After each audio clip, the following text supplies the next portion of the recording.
I discovered my whole family had known for 2 years that my husband was sleeping with my sister, and not one of them told me. They actually thought it was hilarious that I was in the dark. So I returned the favor by letting the IRS in on their little tax secrets. This story, it demands to be told. My fingers still tremble as they dance across the keyboard, 8 months after my entire world detonated. Everyone whispers that I overstepped, that I pushed too far. Yet those same voices stood silent for 2 excruciating years, witnessing my quiet humiliation. Let me unravel it from the very beginning. I'm 34. Just 3 weeks ago, my life felt complete. A senior accountant at a reputable Portland firm, a good husband, Nathan, excelling as a tech sales manager. 8 years married, 11 years intertwined. Our suburban home, 2 beloved cats, even plans for a family were taking shape. Vanessa, my sister, 2 years my junior. We shared a bond in childhood. She, the effervescent, impulsive spirit, I, the steadfast, pragmatic elder.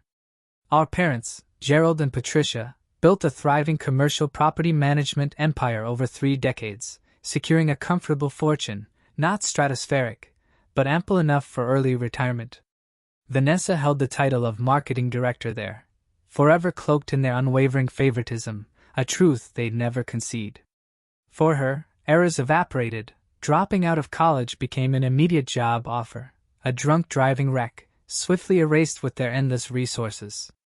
I, on the other hand, diligently earned my accounting degree, aced my CPA on the first attempt, clawing my way up my firm's ladder. Yet, her trust fund always dwarfed mine. I wasn't bitter then. Not truly. 3 weeks ago, a gnawing unease settled deep within me. Leaving work early, convinced I was succumbing to an illness, I saw Nathan's car in the driveway, a jolt of surprise, as he had a critical client meeting scheduled. The moment I stepped inside, muffled sounds drifted from upstairs. You already know, don't you? The insidious dread that creeps in? I wish I could omit this part, but it's crucial. I found my husband and my sister, entangled in our bedroom. My bed. The one I shared every night. They were oblivious, at first. I stood frozen in the doorway, an eternity compressed into 30 seconds. Then Vanessa's gaze lifted. She saw me. No shriek, no frantic scramble for cover. Instead, a slow, deliberate smile bloomed on her face. A smile. At me. Oh, she drawled, as if I'd merely interrupted her tidying. I guess we're done pretending now. Nathan, bless his miserable soul, at least had the decency to look utterly aghast. He lunged upright, a torrent of stammered apologies escaping, snatching at his clothes. Vanessa, however, remained supine, pulling the sheets to her chest, observing me with an unnerving, amused detachment. How long? The words clawed their way out of my throat. 2 years, Vanessa declared. Nathan tried to interject, to contradict, but she simply steamrolled him. 2 years next month, actually. We'd planned to tell you after your birthday. Didn't want to spoil your special day. A disembodied sensation washed over me. This couldn't be happening. My sister. My husband. 2 years. I pivoted, descended the stairs, their scrambling footsteps echoing behind me. Nathan, a sobbing mess, insisted it meant nothing. Vanessa, chillingly composed, merely watched. Then, her voice cutting through the haze, everyone knows. Mom, Dad, Aunt Denise, Uncle Craig. We told them last Thanksgiving. The confession hit me like a physical blow. What? I demanded, turning. She offered a casual shrug. We needed advice on how to tell you. They all thought it was better to wait until you were in a better place mentally. Mentally? I wasn't in a bad place. I was fine. I had been fine. They found it hilarious you were so oblivious, Vanessa pressed on, twisting the knife. Dad made sport of it at Christmas. Remember his quip about paying more attention to your own roof? That was about us. The memory, sharp and sickening, pierced me. I'd laughed, too, foolishly believing he referred to a leaky basement. Vanessa, stop. Nathan pleaded, shaking his head. That's not It's exactly true, she cut him off, her voice devoid of remorse. We'd arrive together, leave together at family dinners. Mom covered for us twice when you nearly caught us. Remember that work conference? The room spun. I clutched the couch, anchoring myself against the vertigo. Get out, I breathed, then roared, get out of my house. Both of you. Nathan lunged toward me, but my scream, raw and visceral, halted him, propelling him out the door. Vanessa, ever the queen of composure, casually gathered her scattered possessions, a toothbrush in our bathroom, clothes in my closet. How could I have been so blind? Once they were gone, I dialed my mother. Oh, honey, she cooed when I revealed my discovery. We were going to tell you, eventually. We just didn't want to upset you unnecessarily. Unnecessarily? My voice cracked. Mom, he's my husband. Well, yes, but darling, you must understand, Vanessa and Nathan share a real love. These things happen. It's not their fault they found each other. I slammed the phone down. Next, my father. His sympathy was a frigid void. You're being dramatic, he scoffed. Marriage is complicated. Perhaps if you'd been a better wife, Nathan wouldn't have sought comfort elsewhere. Vanessa said you barely touched him anymore. A blatant, cruel lie. Our intimacy had been perfectly normal. But they'd swallowed Vanessa's poisonous narrative whole. Surely Aunt Denise, my mother's sister, my childhood confidante, would understand. Sweetie, she murmured, we all assumed you knew and were fine with it.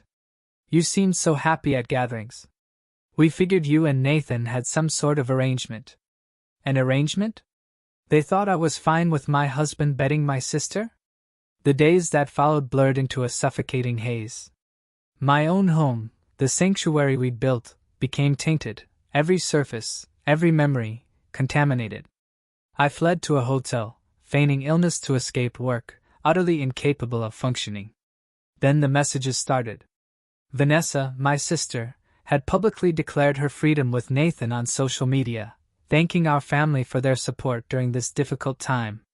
She was crafting herself as some tragic romantic heroine, and my phone detonated with outrage. Most friends were horrified. My coworker, Ashley, drove straight to my hotel, simply holding me as I wept. But some, those mutual acquaintances, dared to preach about complicated love and uncontrollable feelings. That's when I hired Douglas Brennan, an attorney renowned for navigating high-conflict divorces. Expensive, yes, but worth every penny. As I laid bare the sordid details, his professional demeanor held, yet I glimpsed a flicker of righteous anger in his eyes. Let's ensure he doesn't get a cent more than absolutely necessary, Douglas vowed. Our first consultation stretched for 3 grueling hours. He meticulously documented everything, my marriage's timeline, Nathan's past 2 years of behavior now chillingly clear in hindsight, the family dinners where everyone was complicit but me. Every minute detail suddenly bore immense weight. I've seen my share of ugly divorces, Douglas mused, leaning back. But this level of family collusion is truly rare. Your parents actively facilitated an affair between your husband and sister. That's not mere betrayal. That's coordinated deception. He delved into assets. Our house, jointly owned, 6 years old. Nathan's income marginally higher than mine. Joint accounts, credit cards, investments, everything hopelessly entangled, as lives entwined often become. Oregon, he explained, is an equitable distribution state.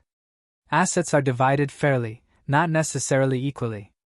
Given the affair's circumstances, its duration, and the family's involvement, he asserted, we can argue for a significantly more favorable split. I nodded, struggling to process the legalese, my mind a murky fog, fueled by days without proper sustenance. Douglas studied me intently. Have you considered what you truly want beyond the legal divorce? The words surged out, raw and unbidden. I want him to hurt. I want all of them to suffer as I am suffering. He showed no surprise. That's a natural impulse. But revenge can be costly, both financially and emotionally. My role is to protect your legal interests. What you pursue beyond that is entirely your choice. That conversation was a seed, meticulously planted. What did I truly want, beyond merely severing legal ties? Nathan, I knew, would glide through this. He'd marry Vanessa, they'd have their baby, and life would simply move on. My parents would retain their empire, their vast wealth. Vanessa, the perennial golden child, would be seamlessly reabsorbed into the family narrative. And me? I'd be exiled, the family pariah, the bitter ex-wife, unable to let go, the jealous sister incapable of being happy for them. Unless I utterly rewrote that narrative. As an accountant, you develop an eye for detail, a sixth sense for patterns. Over 8 years of marriage, certain financial anomalies in Nathan's accounts had subtly registered. His company boasted an exceptionally generous expense policy. Too generous. I'd always assumed it covered legitimate client dinners, travel, entertainment. But now, scrutinizing those receipts, a chilling clarity emerged. Restaurants nowhere near actual clients. Hotel rooms within our own city. Charges on days he claimed to be working from home. I began sifting through our files with newly opened eyes. Every casual observation, every unnoticed receipt from years past, now screamed with damning significance. That opulent client dinner 18 months ago? I cross-referenced our cell records. Nathan's phone had pinged off a tower near Vanessa's apartment all evening. The steakhouse? 3 blocks from her address. A business trip to Seattle last spring? I unearthed a deleted social media post by Vanessa, a cached image of Pike Place Market, captioned "Spontaneous Weekend Getaway." She'd scrubbed it, but my browser history remembered. Nathan had been at his sales conference in Seattle that exact weekend. The Portland hotel charges were the most damning. Who requires a local hotel for business, in their own city? I meticulously cross-referenced these dates with both Nathan's professional calendar and our shared family schedule. Each hotel stay aligned perfectly with my absences, a visit to a college roommate in San Francisco, or a late night spent buried in a major audit. A wave of sickening realization washed over me. They had been using our home, too. All those convenient suggestions for me to hit the gym, to meet friends for dinner. All those late nights at the office where he'd be home just as I returned. He wasn't just cheating. He was granting her access to our shared life, our sanctuary, our bed. I constructed meticulous spreadsheets, color-coding every expense, assigning a probability of fraud, cross-referencing dates, locations, and irrefutable evidence. It was a strange kind of therapy, channeling my raw fury into cold, hard data. Numbers, I realized, didn't lie. Numbers didn't gaslight you. Nathan's corporate card charges for his clandestine affair totaled roughly $43,000 over 2 years. A felony in Oregon, should his company choose to prosecute. More damningly, it was a glaring violation of his employment contract, a contract I, ironically, had helped him review 5 years prior. My hands trembled compiling this evidence. This was no petty betrayal. This was career annihilation. His company's zero-tolerance policy for expense fraud was legendary. They'd made an example of a minor mileage report fudger 3 years ago. Nathan's transgressions were exponentially worse. But his fraud, significant as it was, paled in comparison to the rot I uncovered when I turned my scrutiny to my family's business. Remember, I'm an accountant, a CPA. I understand the intricate mechanics of legitimate business finance. Years ago, before the grand illusion of my family's love shattered, my father had asked me to review their corporate tax returns. He'd wanted a second pair of eyes, to ensure absolute legitimacy. The memory surfaced, disturbingly vivid. 6 years prior, fresh off acing my CPA exam, my father had celebrated my achievement with champagne at his favorite restaurant. Then, the folder of tax documents appeared. "You're the expert now," he declared, pride gleaming in his eyes. "I want to ensure everything's strictly by the book. Just a quick look, check our work?" I was flattered, swelling with pride. My successful father, seeking my professional counsel. For a week, I meticulously combed through their returns every evening, making notes, flagging questionable areas. Maintenance companies immediately leaped out. Hundreds of thousands annually flowed from their property management firm to various contractors for repairs and renovations. But cross-referencing names with state registrations revealed a shocking truth: several didn't exist. Others listed vacant lots or P.O. boxes as their addresses. Then, the occupancy discrepancies. Properties declared vacant for tax breaks, reducing taxable rental income. Yet, a quick drive-by revealed active tenants, cars, lights, mail. When I presented these findings, my father nodded gravely. "Good catch," he praised. "Exactly why I needed fresh eyes. Our accountant is getting sloppy. I'll correct these immediately." I swelled with pride, believing I'd safeguarded him, proven my professional worth. He showered me with thanks, another dinner, boasted to my mother about my brilliance. And then, nothing. I'd assumed he'd quietly rectified it, fixed the issues without fanfare. I trusted him. Because he was my father, and fathers don't lie to their daughters about federal tax fraud. Except mine had. The discrepancies I'd found then were small, subtle. I'd highlighted them, suggested solutions. He'd thanked me, promised action. He hadn't acted. He'd merely refined his art of concealment. Crucially, I still possessed copies of those old returns. And years later, I still had authorized access to their accounting software portal, a relic from when I'd first helped them. They'd simply forgotten to revoke my credentials. So I looked. I really looked. Their property management company wasn't just a business. It was an elaborate shell game, a labyrinth of deception. Rental income was siphoned through phantom maintenance companies. Properties, bustling with tenants, were falsely reported as vacant. Personal luxuries, like my father's new boat, were brazenly expensed as company vehicles for showing waterfront properties. The deeper I plunged, the more the layers of fraud unpeeled. It was systematic, chillingly sophisticated, and unequivocally illegal. My father, the proud businessman, had architected an entire clandestine network of shell corporations. 3 registered in Delaware, a haven for corporate opacity. 2 more in Nevada, each equipped with its own business bank account. Money flowed, a deceptive current, from the property management firm to these shells for services rendered, only to recirculate into my parents' personal coffers as consulting fees or management bonuses.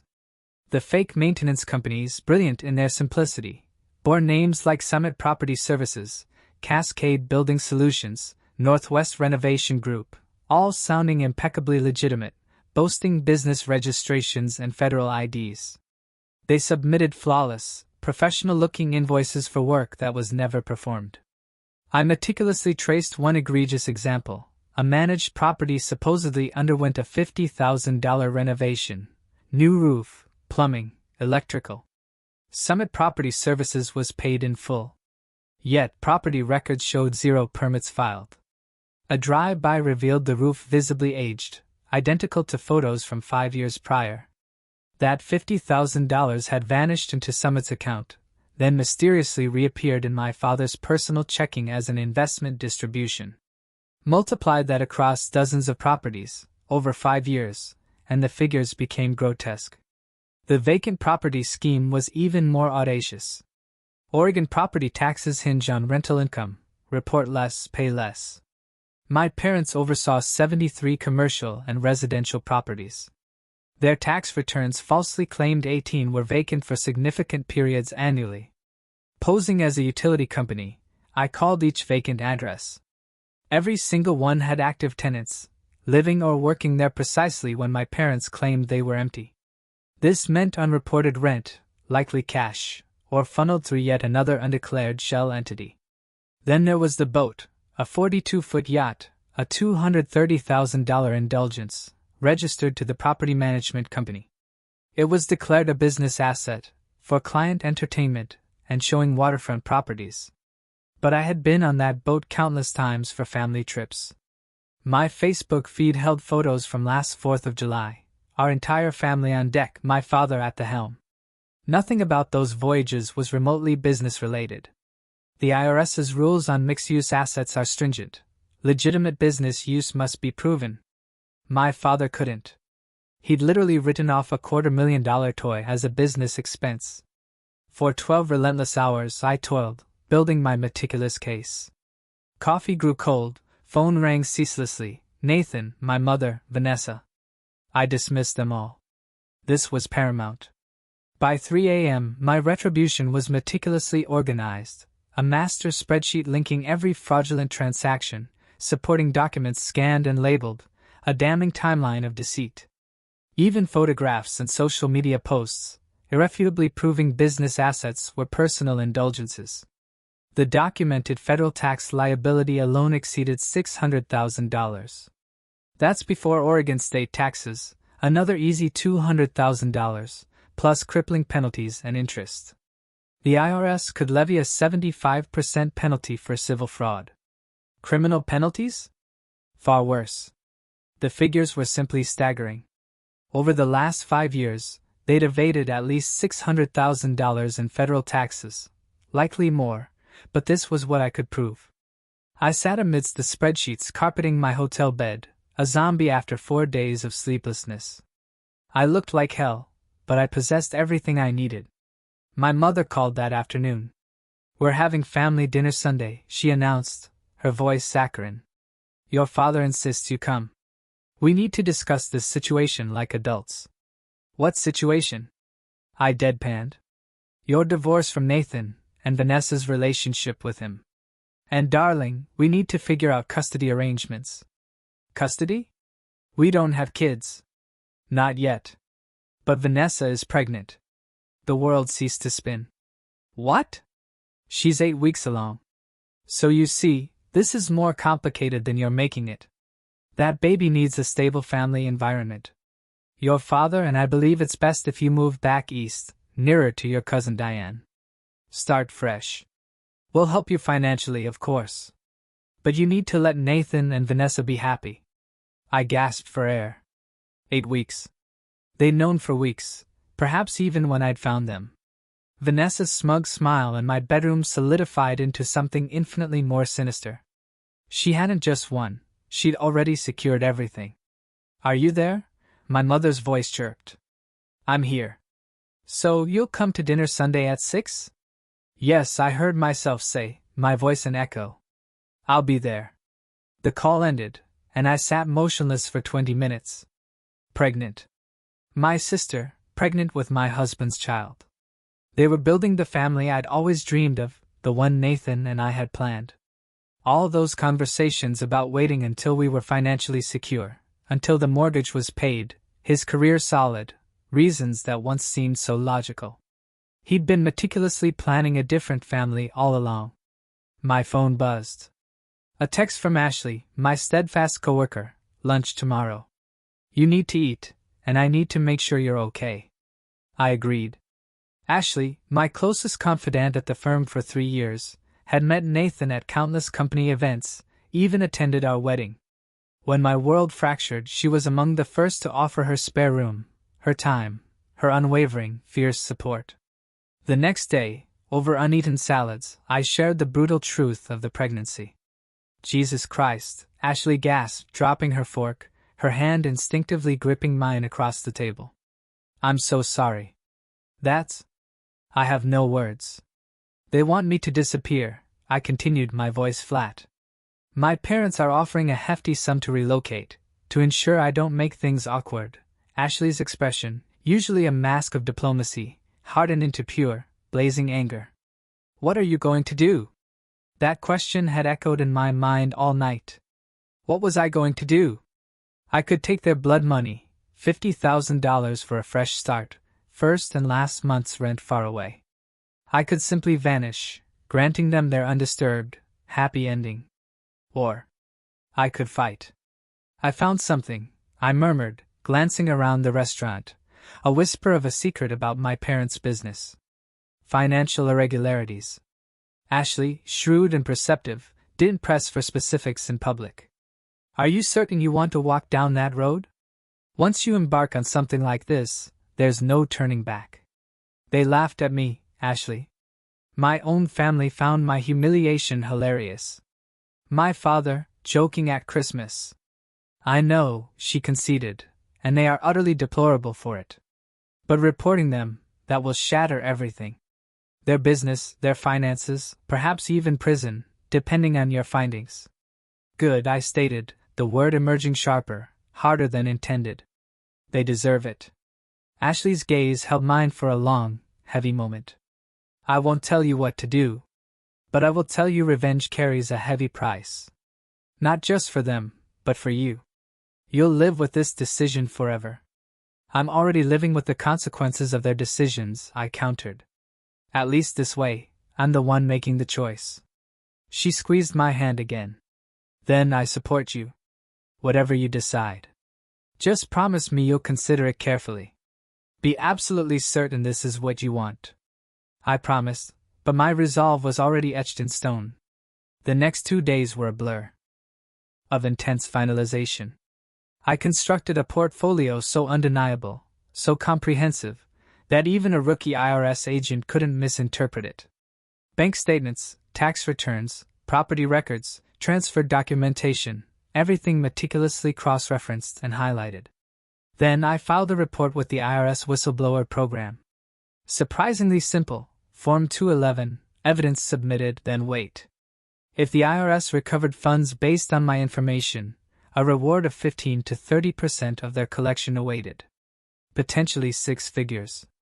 But the money, honestly, was an afterthought. I yearned to witness their squirming. Sunday dawned, the day of reckoning. I dressed with precision, selecting a formidable navy suit, usually reserved for crucial client meetings.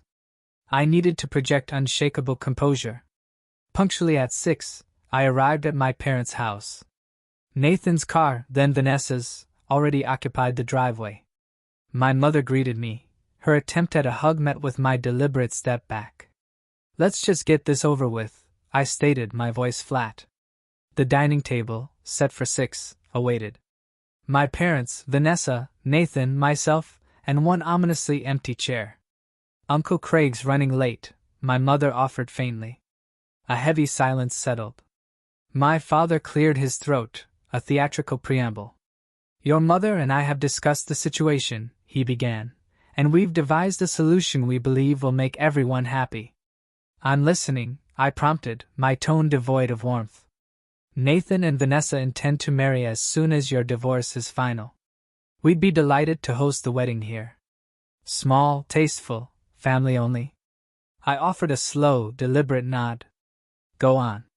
We understand this is difficult for you, darling, my mother interjected, ever the conciliator. So, we're prepared to offer a one-time payment of $50,000 to assist your relocation. A fresh start, somewhere new. You're paying me to vanish, so you can throw a wedding for my husband and my sister? Ex-husband, Vanessa corrected, her hand instinctively cupping her still flat belly. The gesture was overtly possessive, territorial. Right. Ex-husband. So, Nathan, exactly when were you planning to divorce me? He wouldn't meet my gaze. We were going to discuss it soon. After she'd given birth to your child? Or before? That's not fair, Vanessa snapped. This is hard for all of us. A hollow, disbelieving laugh escaped me, startling them all. You're right. This is hard. You know what else is hard? Discovering your entire family has been systematically lying to you for 2 years. Being told to disappear to avoid awkwardness. Realizing your own parents deem $50,000 adequate compensation for the obliteration of your husband, your sister, and your entire family, in one devastating stroke. Don't be dramatic, my father barked, his patience worn thin. You're not losing your family. You'll always be our daughter, but you must be reasonable. Vanessa and Nathan are building a life. A baby is coming. What do you expect us to do? Choose sides? Yes, I stated simply. Exactly what I expect. I expect you to choose the daughter who didn't betray the other. My mother sighed dramatically. Life isn't that simple. Vanessa needs us right now. She's pregnant and emotional. You're strong. You've always been the strong one. You'll be fine. I'll be fine, I echoed, a cold confirmation. That's your narrative. Take the money, my father commanded, his tone unequivocally final. Take the money, sign Douglas's papers, and let us move forward. The alternative means you get nothing, and we move forward anyway. I rose, every eye now fixed on me. I'm not taking your money, I declared, my voice resonating with newfound authority. But I do have something to tell you. They waited, Vanessa's smirk lingering, still convinced of her triumph. 4 days ago, I filed a whistleblower report with the IRS regarding the property management company. I provided them with 5 years of financial records, documenting systematic tax fraud. We're talking over $500,000 in evaded taxes, not including penalties and interest. The silence was absolute. My father's face strained to an ashen white. You what? I reported you to the IRS. Expect them to contact you within weeks to schedule an audit. Given the magnitude and intentional pattern of fraud, criminal charges are likely. Tax evasion of this scale typically results in prison time. 3 to 5 years is standard. My mother let out a small, wounded whimper. You're lying, Vanessa spat, though her voice quivered. I'm an accountant, Vanessa. A CPA. Do you really believe I don't know how to meticulously document financial fraud? I possess copies of everything. Bank transfers, forged invoices from those fake maintenance companies, property records proving occupancy when you claimed units were vacant. That boat Dad bought and tried to write off as a business expense. All of it. You, vindictive bitch, my father roared, lunging to his feet. This is all about Nathan. You'd ruin your family's legacy over a man? No, I countered, my voice eerily calm amidst the storm. This is because my family found my husband's infidelity amusing. This is because you actively covered for them, fabricated lies on their behalf, and then tried to bribe me into oblivion. It is not about a man, it is about your betrayal. Nathan remained utterly motionless, a fork frozen halfway to his mouth. The IRS treats whistleblower reports with extreme gravity, I continued, my gaze sweeping across their stunned faces. Especially those meticulously supported with this level of documentation.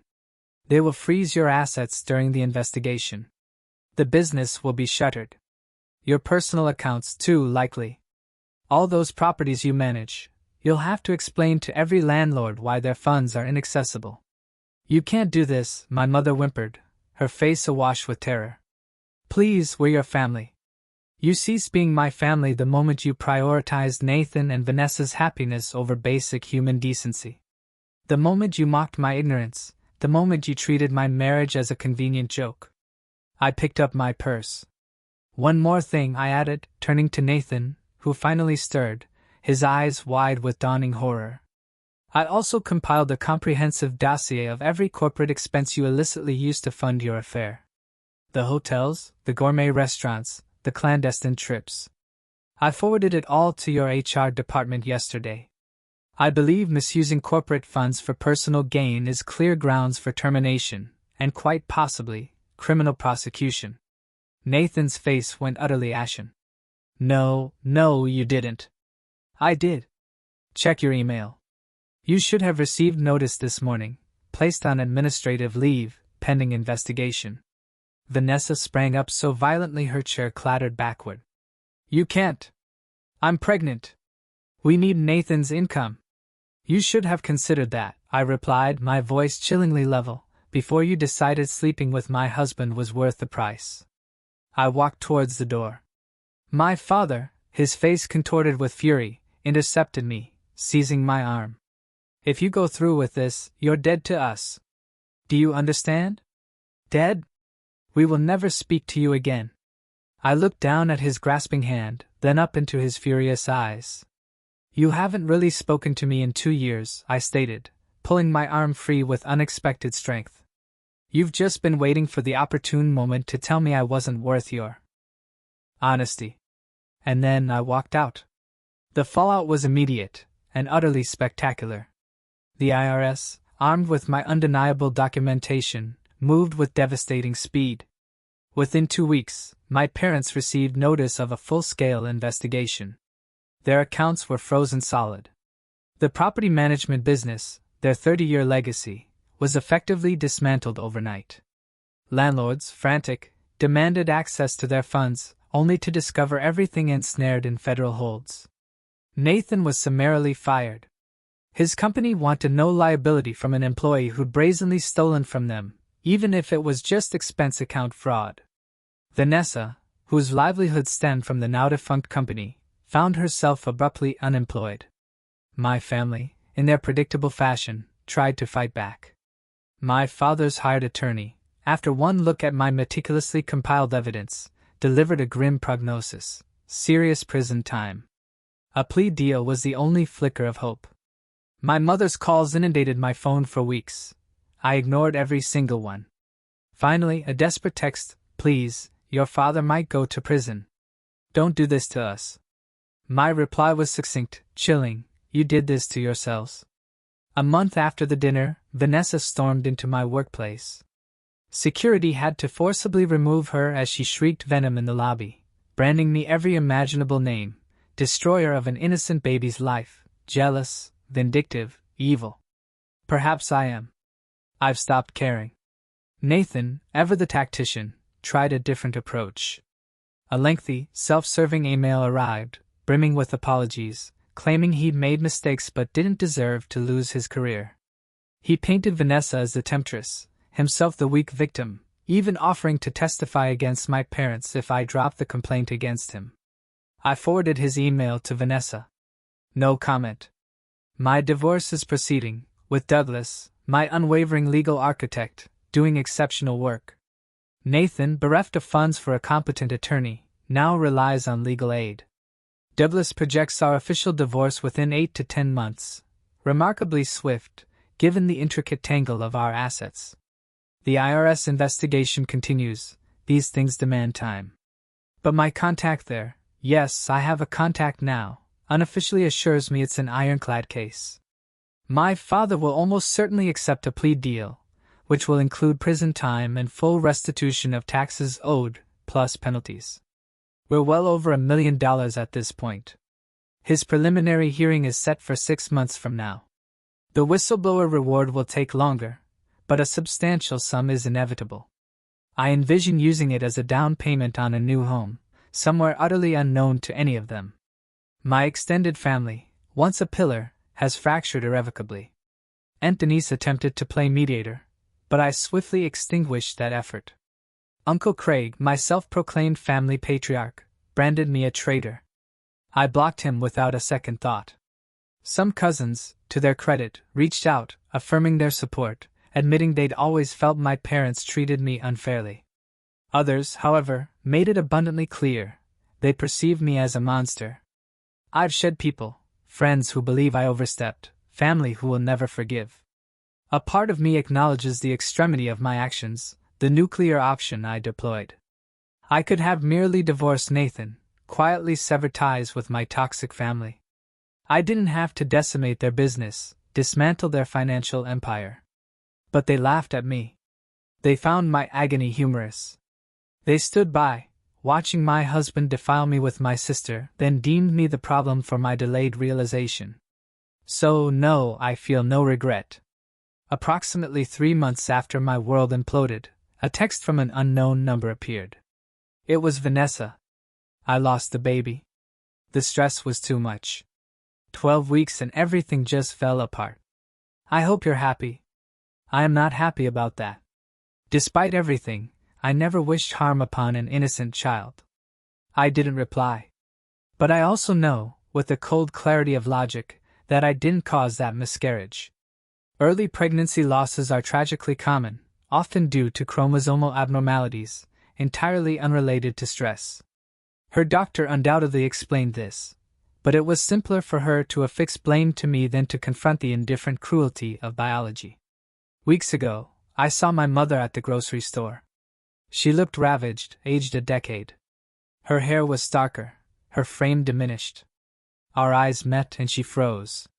For a fleeting moment, I braced myself for confrontation, a public spectacle. Instead, she spun around, vanishing down another aisle. Good. My life, now, is a deliberate act of rebuilding. Therapy helps, a quiet space to untangle the knotted mess of betrayal. I've started dating casually, nothing serious. My therapist wisely cautions me against deep emotional attachments until I navigate these trust issues, and she's undeniably right. Professionally, things are thriving.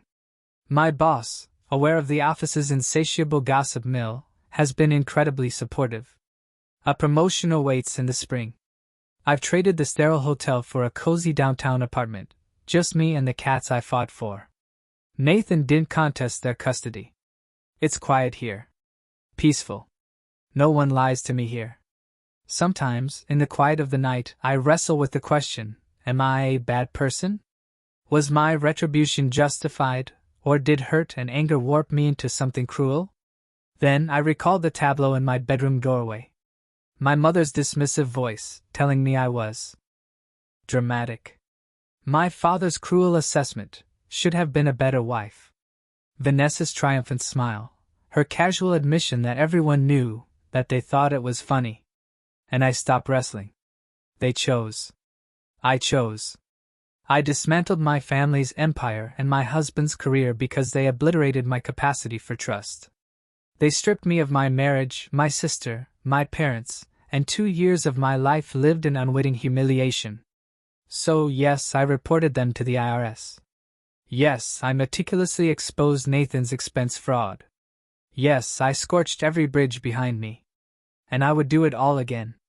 Online forums will no doubt brand me a monster, declare I went too far, that 2 wrongs don't make a right. Perhaps they're correct. Perhaps I should have embodied the bigger person, retreated with my dignity intact, trusting karma to mete out justice. But I spent my entire life being the bigger person. The responsible one, the rule follower, the achiever. And what did it earn me? Betrayal by everyone I loved, ridicule behind my back, and an insulting $50,000 to vanish. So, this time, I chose differently. I chose revenge. Cold, calculated, utterly devastating revenge. They craved my quiet disappearance.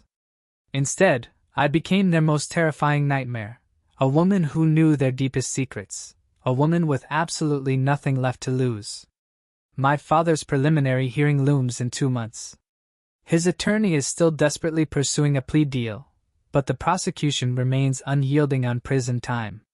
My mother will likely evade criminal charges, but she will lose everything financially, the house, the cars, the 30-year lifestyle she so meticulously constructed. Vanessa now shares a friend's apartment. Nathan retreated to his parents' home.